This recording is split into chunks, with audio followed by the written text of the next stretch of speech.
नमस्कार। दिल्ली मेट्रो की magenta line पर देश की पहली ड्राइवरलेस मेट्रो और एयरपोर्ट एक्सप्रेस लाइन पर नेशनल कॉमन मोबिलिटी कार्ड सेवाओं के शुभारंभ के लिए आयोजित इस ऐतिहासिक कार्यक्रम में उपस्थित माननीय प्रधानमंत्री जी, माननीय मुख्यमंत्री दिल्ली सरकार, माननीय केंद्रीय मंत्री आवासन और शहरी कार्य मंत्रालय, सचिव आवासन व शहरी कार्य मंत्रालय तथा अध्यक्ष दिल्ली मेट्रो रेल कॉरपोरेशन, इस वेबकास्ट के जरिए दिल्ली एनसीआर और देश के कोने तमाम साथियों का हार्दिक अभिनंदन। कार्यक्रम की विधिवत शुरुआत करते हुए मैं डॉक्टर मंगू सिंह, प्रबंध निदेशक दिल्ली मेट्रो से अनुरोध करता हूं कि वो स्वागत संबोधन प्रस्तुत करें। नमस्कार। मैं समस्त दिल्ली मेट्रो परिवार की ओर से माननीय प्रधानमंत्री श्री नरेंद्र मोदी जी का हार्दिक स्वागत करता हूं। श्री हरदीप सिंह पुरी जी, माननीय मंत्री भारत सरकार, श्री अरविंद केजरीवाल जी, माननीय मुख्यमंत्री दिल्ली सरकार और अन्य सभी गणमान्य अतिथियों का भी हृदय से स्वागत करता हूं। पिछले 6 से 7 वर्षों डीएमआरसी ने एनसीआर में अच्छी सेवाएं प्रदान करने के लिए कई कीर्तिमान स्थापित किए हैं। दिल्ली एनसीआर के नेटवर्क को दोगुना करके 390 किलोमीटर तक पहुंचाया है और इसके साथ ही अब हम दुनिया के 7 बड़ी महानगरों में शामिल हो गए हैं। इसी कड़ी में आज दिल्ली मेट्रो दुनिया भर की चुनिंदा मेट्रो की श्रेणी में अपनी उपस्थिति दर्ज करने जा रही है।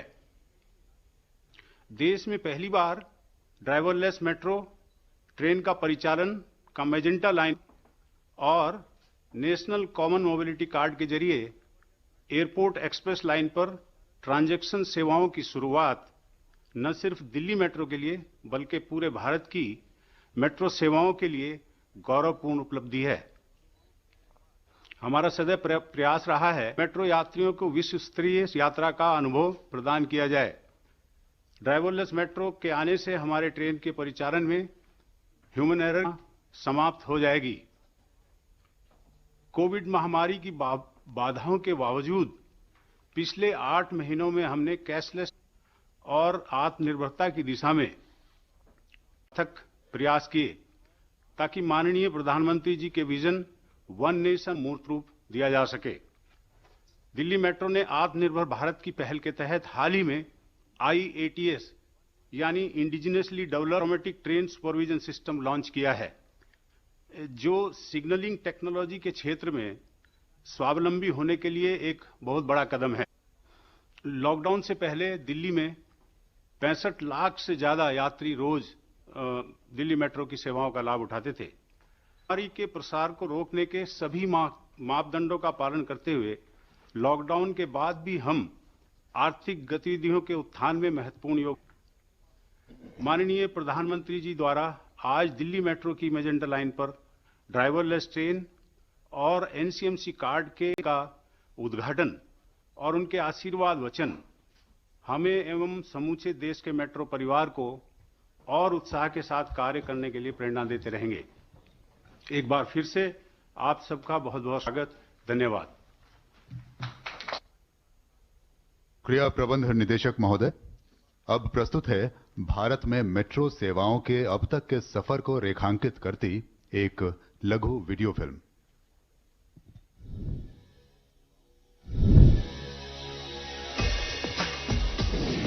तत्कालीन प्रधानमंत्री श्रद्धेय अटल बिहारी वाजपेयी ने वर्ष 2002 में दिल्ली मेट्रो के रूप में विश्व स्तरीय आधुनिक शहरी परिवहन के एक नए युग की आधारशिला रखी थी। आज देश प्रधानमंत्री नरेंद्र मोदी जी की विजनरी लीडरशिप में जन जन की आकांक्षाओं को पूरा करने और नए और आत्मनिर्भर भारत के निर्माण के पथ पर दृढ़ संकल्प के साथ अग्रसर है। पूरे देश में जिस स्पीड और स्केल पर मेट्रो नेटवर्क पर काम हुआ, वही सरकार की पहचान और दोनों को दर्शाता है। वर्ष 2014 में जहां देश भर में मात्र 248 किलोमीटर मेट्रो का किया जा रहा था, वहीं आज देश के 18 शहरों में 702 किलोमीटर का विशाल नेटवर्क खड़ा हो चुका है, जिसका लाभ प्रतिदिन 85 लाख से अधिक यात्रियों को मिल रहा है। यही नहीं, आज 27 शहरों में 1016 किलोमीटर नेटवर्क का निर्माण कार्य पर है। इन 6.5 सालों में देश में आधुनिक तकनीकी के विकास व स्वावलंबन, मानव संसाधनों के कौशल विकास तथा मैन्युफैक्चरिंग को नई दिशा मिली है। अब मेट्रो के कोच देश में डिजाइन व मैन्युफैक्चर ही नहीं हो रहे, बल्कि निर्यात भी हो रहे हैं। इन प्रयासों से मेट्रो कोच के निर्माण की लागत 12 करोड़ से घटकर 8 करोड़ रह गई है। Signalling, rolling stock, design, NCMC card, platform screen door जैसे क्षेत्रों में Bharat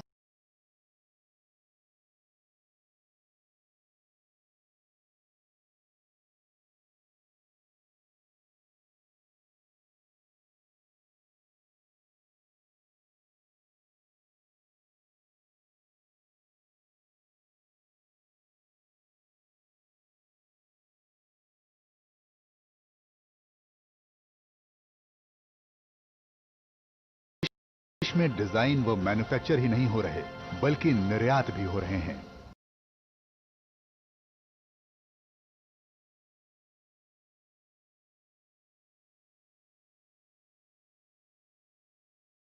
MC card, platform screen door जैसे क्षेत्रों में भारत लाभ पहुंचाने के लिए रेगुलेटरी फ्रेमवर्क में परिवर्तन कर नई मेट्रो पॉलिसी, टेक्नोलॉजी का स्टैंडर्डाइजेशन, एलिजिबिलिटी क्राइटेरिया में एकरूपता तथा कॉस्ट बेंचमार्किंग जैसे महत्वपूर्ण कदम उठाए गए हैं और नए मेट्रो बिल को आकार दिया जा रहा है।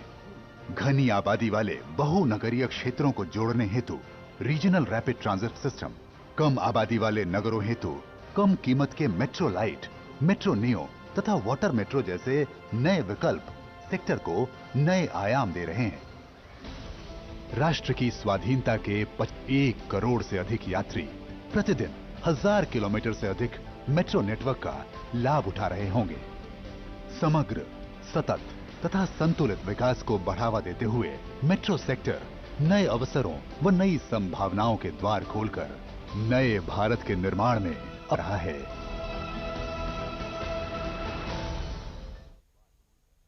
केंद्रीय आवासन और शहरी कार्य मंत्रालय भारत सरकार के सौजन्य भर की मेट्रो ने पिछले 6.5 सालों में अभूतपूर्व विकास किया है।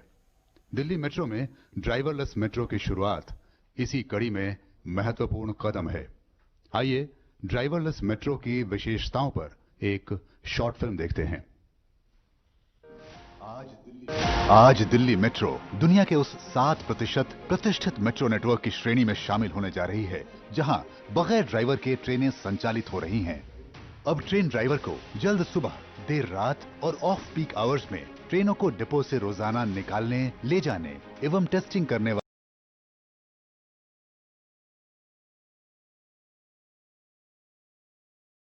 को मात्र 10 मिनट में चेक कर लेंगी और यात्री सेवाओं के लिए तकनीकी रूप से एडवांस्ड इन ट्रेनों में अब ह्यूमन एरर की गुंजाइश भी नहीं रहेगी। अत्याधुनिक टेक्नोलॉजी से लैस ये ट्रेनें पहले से नियमित, सुरक्षित और सुगम यात्रा का अनुभव कराएंगी और जून 2021 तक 57 किलोमीटर लंबी पिंक लाइन। अनुरोध करूंगा माननीय प्रधानमंत्री श्री नरेंद्र मोदी जी से कि वो वीडियो कॉन्फ्रेंसिंग के जरिए प्लैग का अनावरण करते हुए देश की प्रथम चालक रहित मेट्रो ट्रेन सेवा का शुभारंभ करें।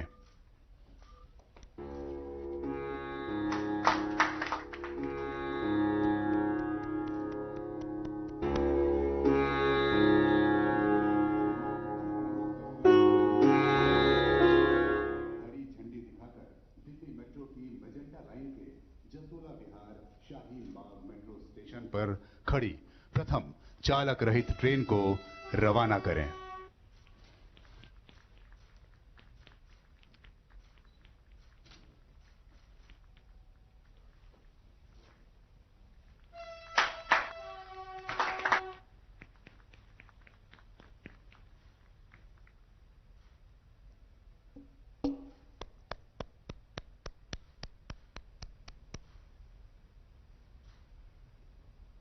बहुत बहुत धन्यवाद माननीय प्रधानमंत्री जी।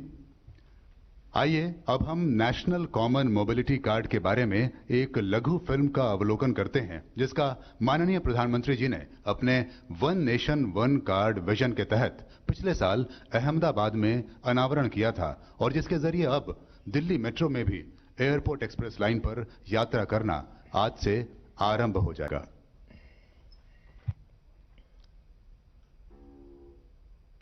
आत्मनिर्भर भारत के अंतर्गत पहली बार पूर्ण रूप से देश में ही विकसित और tested national common mobility card का दिल्ली मेट्रो की एयरपोर्ट एक्सप्रेस लाइन पर आज से शुभारंभ होने जा रहा है। ये कार्ड देशवासियों को मेट्रो में यात्रा, बैंकिंग, शॉपिंग इत्यादि के रूप में एक कंप्लीट फ्रीडम की सौगात देने जा रहा है।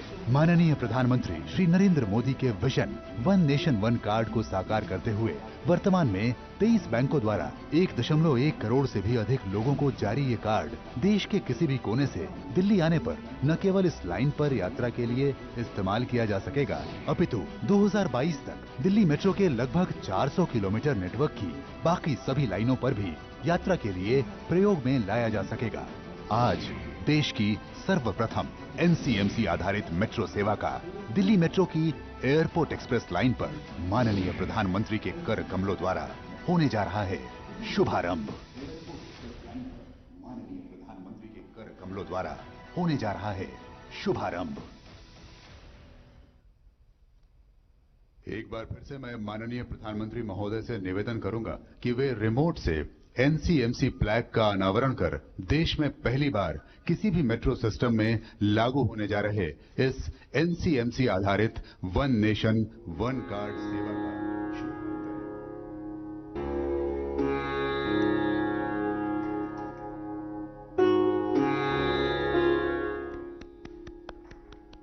बहुत बहुत आभार माननीय प्रधानमंत्री महोदय। आत्मनिर्भर भारत के रूप में एक नए राष्ट्र का निर्माण करने वाले माननीय प्रधानमंत्री जी, अब हम बहुत ही आदर के साथ अनुरोध करेंगे कि अपने आशीर्वचनों से हमारा मार्गदर्शन करें। केंद्रीय मंत्रिमंडल के मेरे सहयोगी श्री हरदीप सिंह पुरी जी, दिल्ली के मुख्यमंत्री श्रीमान अरविंद केजरीवाल जी, डीएमआरसी के मैनेजिंग डायरेक्टर श्री मंगू सिंह जी, देश में चल रही मेट्रो परियोजनाओं के वरिष्ठ पदाधिकारीगण और मेरे प्यारे भाइयों और बहनों, मुझे आज से लगभग 3 साल पहले मेजेंटा लाइन के उद्घाटन का सौभाग्य मिला था।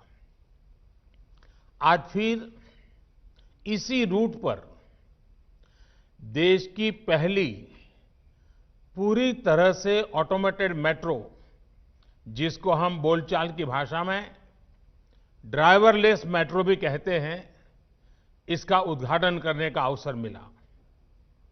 ये दिखाता है कि भारत कितनी तेजी से स्मार्ट सिस्टम की तरफ आगे बढ़ रहा है।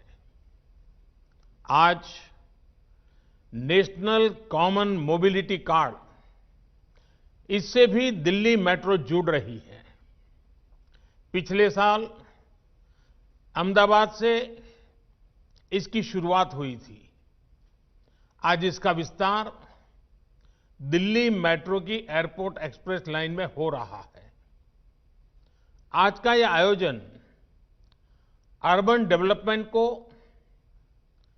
अर्बन रेडी और फ्यूचर रेडी करने का प्रयास है। साथियों, भविष्य की जरूरतों के लिए देश को आज तैयार करना, आज काम करना, ये गवर्नेंस का अहम दायित्व है। लेकिन कुछ दशक पहले जब शहरीकरण, अर्बनाइजेशन का असर और अर्बनाइजेशन का भविष्य दोनों ही बिल्कुल साफ था, उस समय एक अलग ही रवैया देश ने देखा। भविष्य की जरूरतों को लेकर उतना ध्यान नहीं था, आधे अधूरे मन से काम होता था, भ्रम की स्थिति बनी रहती थी। उस समय तेजी से शहरीकरण हो रहा है, लेकिन इसके आफ्टर इफेक्ट्स से निपटने के लिए हमारे शहरों को उतनी तेजी से तैयार नहीं किया गया। परिणाम ये हुआ कि देश के बहुत से हिस्सों में शहरी इंफ्रास्ट्रक्चर की मांग और पूर्ति में बहुत ज्यादा अंतर आ गया। साथियों, इस सोच से अलग आधुनिक सोच ये कहती है, शहरीकरण को चुनौती न मानकर एक अवसर की तरह इस्तेमाल किया जाए। एक ऐसा अवसर जिसमें हम देश में बेहतर इंफ्रास्ट्रक्चर बना सकते हैं, एक ऐसा अवसर जिसमें हम ईज ऑफ लिविंग बढ़ा सकते हैं। सोच का ये अंतर शहरीकरण के हर आयाम में दिखता है। देश में मेट्रो रेल का निर्माण भी इसका एक उदाहरण है। दिल्ली में ही मेट्रो की चर्चा बरसों तक चली, लेकिन पहली मेट्रो चली अटल जी के प्रयासों से। यहां तो मेट्रो सर्विस के इतने एक्सपर्ट्स इस कार्यक्रम में जुड़े हैं, वो भी इसे भलीभांति जानते हैं कि मेट्रो निर्माण की क्या स्थिति थी। साथियों, साल 2014 में जब हमारी सरकार बनी, उस समय सिर्फ 5 शहरों में मेट्रो रेल थी। आज 18 शहरों में मेट्रो रेल की सेवा है। वर्ष 2025 तक हम 25 से ज्यादा शहरों तक विस्तार देने वाले हैं। साल 2014 में देश में सिर्फ 248 kilometre 248 kilometre metro line operation थी। आज ये करीब 3 गुनी यानी 700 किलोमीटर से ज्यादा है। वर्ष 2025 तक हम इसका विस्तार 1700 किलोमीटर 1700 किलोमीटर तक करने का प्रयास कर रहे हैं। साल 2014 में मेट्रो पर सवारी करने वालों की संख्या 17 लाख प्रतिदिन थी। अब ये संख्या 5 गुना बढ़ गई है। अब 85 लाख लोग हर दिन मेट्रो से सवारी करते हैं। याद रखिए, ये सिर्फ आंकड़े नहीं हैं, ये करोड़ों भारतीयों के जीवन में आ रही ईज ऑफ लिविंग के प्रमाण है। ये सिर्फ ईंट, पत्थर, कंक्रीट और लोहे से बने इंफ्रास्ट्रक्चर नहीं, बल्कि ये देश के नागरिकों, देश के मिडिल क्लास की आकांक्षा पूरा होने के साक्ष्य हैं। साथियों, आखिर ये परिवर्तन, ये बदलाव आया कैसे? ब्यूरोक्रेसी वही है, लोग वही हैं, फिर कैसे इतना तेज काम हुआ? इसकी वजह यही रही कि हमने शहरीकरण को चुनौती नहीं बल्कि अवसर के रूप में देखा। हमारे देश में पहले कभी मेट्रो को लेकर कोई नीति ही नहीं थी। कोई नेता कहीं वायदा कराता था, कोई सरकार किसी को संतुष्ट करने के लिए मेट्रो का ऐलान कर देती थी। हमारी सरकार ने इस एडहोकिज्म से बाहर आकर के मेट्रो के संबंध में पॉलिसी भी बनाई और उसे चौतरफा रणनीति के साथ लागू भी किया। हमने जोर दिया स्थानीय मांग के हिसाब से काम करने पर। हमने जोर दिया स्थानीय मानकों को बढ़ावा देने पर। हमने जोर दिया मेक इन इंडिया के ज्यादा से ज्यादा विस्तार पर। हमने जोर दिया आधुनिक टेक्नोलॉजी के उपयोग पर। साथियों, आप में से अधिकांश लोग ये जानते हैं कि देश के अलग अलग शहरों की अलग अलग आवश्यकताएं, अलग अलग आकांक्षाएं और अलग अलग चुनौतियां होती हैं। अगर हम एक ही फिक्स मॉडल बनाकर मेट्रो रेल का संचालन करते तो तेजी से विस्तार संभव ही नहीं था। हमने ध्यान दिया कि मेट्रो का विस्तार, ट्रांसपोर्ट के आधुनिक तौर तरीकों का इस्तेमाल शहर के लोगों की जरूरतों और वहां की प्रोफेशनल लाइफस्टाइल के हिसाब से ही होना चाहिए। यही वजह है कि अलग अलग शहरों में अलग अलग प्रकार की मेट्रो रेल पर काम हो रहा है। मैं आपको कुछ उदाहरण देता हूं। आरआरटीएस यानी regional rapid transit system, Delhi Meerut RRTS का शानदार मॉडल दिल्ली और मेरठ की दूरी को घटाकर 1 घंटे से भी कम कर देगा। मेट्रो लाइट, उन शहरों में जहां यात्री संख्या कम है, वहां मेट्रो लाइट वर्जन पर काम हो रहा है। ये सामान्य मेट्रो की 40% लागत से ही तैयार हो जाती है। मेट्रो नियो, जिन शहरों में सवारियां और भी कम हैं, वहां पर मेट्रो नियो पर काम हो रहा है। ये सामान्य मेट्रो की 25% लागत से ही तैयार हो जाती है। इसी तरह है वाटर मेट्रो, ये भी आउट ऑफ द बॉक्स सोच का उदाहरण है। जिन शहरों में बड़ी वाटर बॉडी हैं, वहां के लिए अब वाटर मेट्रो पर काम किया जा रहा है। इससे शहरों को बेहतर कनेक्टिविटी के साथ ही उनके पास मौजूद द्वीपों के लोगों को लास्ट माइल कनेक्टिविटी का लाभ मिल सकेगा। कोच्चि में यह काम तेजी से चल रहा है। और साथियों, हमें यह भी ध्यान रखना है कि मेट्रो आज सिर्फ सुविधा संपन्न पब्लिक ट्रांसपोर्ट का माध्यम भर नहीं है, ये प्रदूषण कम करने का भी बहुत बड़ा जरिया है। मेट्रो नेटवर्क के कारण सड़क से हजारों वाहन कम हुए हैं, जो प्रदूषण का और जाम का कारण बनते थे। साथियों, मेट्रो सर्विसेज के विस्तार के लिए मेक इन इंडिया भी उतना ही महत्वपूर्ण है। मेक इन इंडिया से लागत कम होती है, विदेशी मुद्रा बचती है और देश में ही लोगों को ज्यादा से ज्यादा रोजगार मिलता है। रोलिंग स्टॉक के मानकीकरण से जहां भारतीय मैन्युफैक्चरर्स को फायदा हुआ है, वहीं हर कोच की लागत अब 12 करोड़ से घटकर 8 करोड़ पहुंच गई है।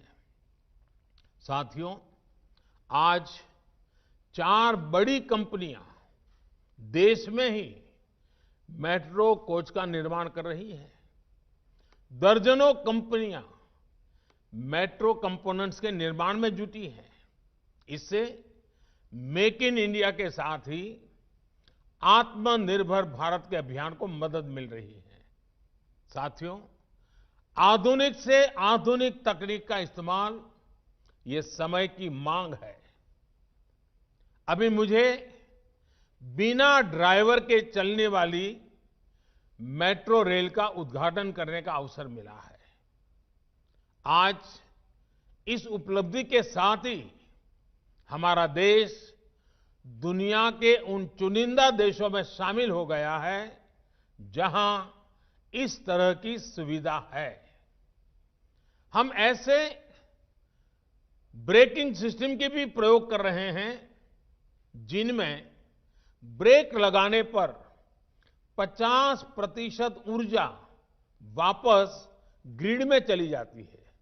आज मेट्रो रेल में 130 मेगावाट सोलर पावर का इस्तेमाल किया जा रहा है, जिसे बढ़कर 600 मेगावाट तक ले जाने का इरादा है। आर्टिफिशियल इंटेलिजेंस, उसका उपयोग करते हुए आर्टिफिशियल इंटेलिजेंस लेस प्लेटफॉर्म और स्क्रीनिंग दरवाजे, इन आधुनिक तकनीकों पर भी काम तेजी से चल रहा है। साथियों, आधुनिकीकरण के लिए एक ही तरह के मानक और सुविधाएं उपलब्ध कराना बहुत जरूरी है। राष्ट्रीय स्तर पर कॉमन मोबिलिटी कार्ड इसी दिशा में एक बड़ा कदम है। कॉमन मोबिलिटी कार्ड का लक्ष्य बिल्कुल स्पष्ट है। आप जहां कहीं से भी यात्रा करें, आप जिस भी पब्लिक ट्रांसपोर्ट से यात्रा करें, ये एक कार्ड आपको इंटीग्रेटेड एक्सेस देगा। यानी एक कार्ड ही हर जगह के लिए पर्याप्त है। ये हर जगह चलेगा। साथियों, मेट्रो के सफर करने वाले जानते हैं किस तरह अक्सर सिर्फ एक टोकन लेने के लिए कितनी कितनी देर लाइन में लगे रहना होता है। दफ्तर या कॉलेज पहुंचने में देर हो रही है और ऊपर से टिकट की परेशानी। मेट्रो से उतर भी गए तो बस का टिकट। आज जब हर किसी के पास समय की कमी है तो रास्तों में समय नहीं गंवाया जा सकता। एक जगह से दूसरी जगह जाने के लिए ऐसी दिक्कतें अब देश के लोगों के सामने रुकावट न बने, हम इस दिशा में काम कर रहे हैं। साथियों, देश के सामर्थ्य और संसाधनों का देश के विकास में सही इस्तेमाल हो, ये हम सभी की जिम्मेदारी है। आज तमाम व्यवस्थाओं को एकीकृत करके देश की ताकत को बढ़ाया जा रहा है। एक भारत श्रेष्ठ भारत को मजबूत किया जा रहा है। One nation one mobility card की तरह ही बीते वर्षों में हमारी सरकार ने देश की व्यवस्थाओं का एकीकरण करने के लिए अनेक काम किए हैं। वन नेशन वन फास्टैग ने देश भर के हाईवे पर ट्रैवल सीमलेस हुआ, अनावश्यक रोक टोक रुकी है, जाम से मुक्ति मिली है, देश का समय और देरी से होने वाला नुकसान कम हुआ है। वन नेशन वन टैक्स यानी जीएसटी ने देश भर में टैक्स का जाम समाप्त हुआ है। डायरेक्ट टैक्स से जुड़ी व्यवस्था एक जैसी हुई है। One nation one power grid, इससे देश के हर हिस्से में पर्याप्त और निरंतर बिजली की उपलब्धता सुनिश्चित हो रही है। बिजली का नुकसान कम हुआ है। One nation one gas grid, इससे समंदर से दूर देश के उन हिस्सों को सीमलेस गैस कनेक्टिविटी सुनिश्चित हो रही है जहां गैस आधारित जीवन और अर्थव्यवस्था पहले सपना हुआ करता था। One nation one health insurance scheme, यानी आयुष्मान भारत से देश के करोड़ों लोग एक राज्य में ही नहीं बल्कि पूरे देश में कहीं भी इसका लाभ ले रहे हैं। One nation one ration card, इससे भी एक स्थान से दूसरे स्थान जाने वाले नागरिकों को नया राशन कार्ड बनाने के चक्करों से मुक्ति मिली है। एक राशन कार्ड से पूरे देश में कहीं भी सस्ते राशन की सुविधा संभव हो पाए हैं। इसी तरह नए कृषि सुधारों और इनाम जैसी व्यवस्थाओं से one nation one agriculture market की दिशा में देश आगे बढ़ रहा है। साथियों, देश का हर छोटा बड़ा शहर 21वीं सदी के भारत की अर्थव्यवस्था का बड़ा सेंटर होने वाला है। हमारी दिल्ली तो देश की राजधानी भी है।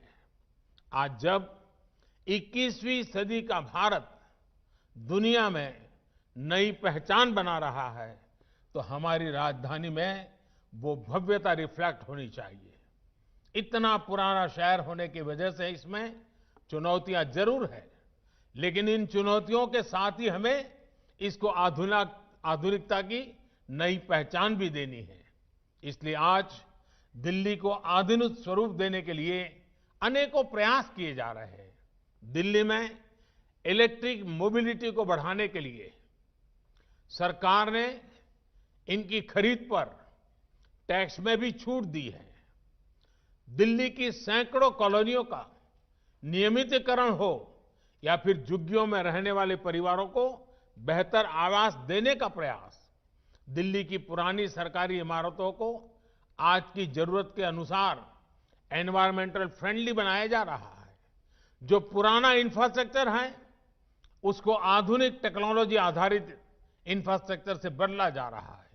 साथियों, दिल्ली में पुराने टूरिस्ट डेस्टिनेशन के अलावा 21वीं सदी के नए आकर्षण भी हो, इसके लिए काम जारी है। Delhi international conference, international exhibition, international business tourism इसका अहम सेंटर होने वाला है। इसके लिए द्वारका में देश का सबसे बड़ा सेंटर बन रहा है। इसी तरह एक और जहां नई संसद भवन के निर्माण का काम शुरू हुआ है, वहीं एक बहुत बड़े भारत वंदना पार्क को भी तैयार किया जा रहा है। ऐसे हर काम से दिल्ली वालों के लिए हजारों रोजगार भी बन रहे हैं और शहर की तस्वीर भी बदल रही है।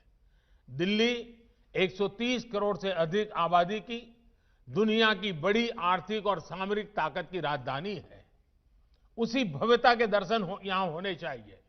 मुझे विश्वास है कि हम सब मिलकर काम करते हुए दिल्ली के नागरिकों का जीवन और बेहतर बनाएंगे, दिल्ली को और आधुनिक बनाएंगे। एक बार फिर नई सुविधाओं के लिए मैं देश को भी और दिल्ली वासियों को भी बहुत बहुत बधाई देता हूं। धन्यवाद।